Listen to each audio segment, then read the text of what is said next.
കർത്താവിനാൽ ഏറ്റവും സ്നേഹിക്കപ്പെട്ടവർ ഇന്ന് നാം ചിന്തിക്കുന്ന വചനം വിശുദ്ധ മർക്കോസ് സുബ്രഹ്മണ്യൻ എഴുതപ്പെട്ട കർത്താവിൻ്റെ സുവിശേഷം 2-ാം അധ്യായം അതിൻ്റെ 3, 4, 5 തിരുവചനമാണ്.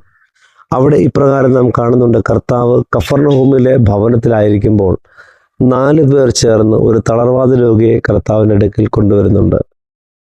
തളർവാദ രോഗിയെ കർത്താവിൻ്റെ അടുക്കിലേക്ക് ജനക്കൂട്ടം കാരണം നേരിട്ടെത്തിക്കാൻ സാധിക്കാതെ വരുമ്പോൾ കർത്താവ് ഇരുന്ന ഭവനത്തിൻ്റെ മേൽക്കൂര പൊളിച്ച് കട്ടിലോടുകൂടെ ആ തളർവാദ രോഗിയെ കർത്താവിന് മുമ്പിൽ ഇറക്കി വെക്കുന്നുണ്ട്.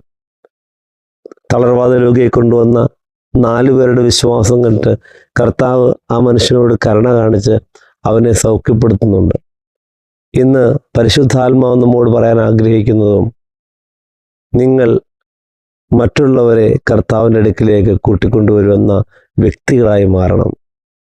ആവശ്യക്കാരൻ്റെ ആവശ്യങ്ങളെ കണ്ടറിഞ്ഞ് അവരെ കർത്താവിൻ്റെ അടുക്കിലേക്ക് കൂട്ടിക്കൊണ്ടുവന്ന് അവരെയും രക്ഷയുടെ അനുഭവത്തിലേക്ക് ആക്കി തീർക്കുവാൻ നമുക്കിടയായി തീരട്ടെ.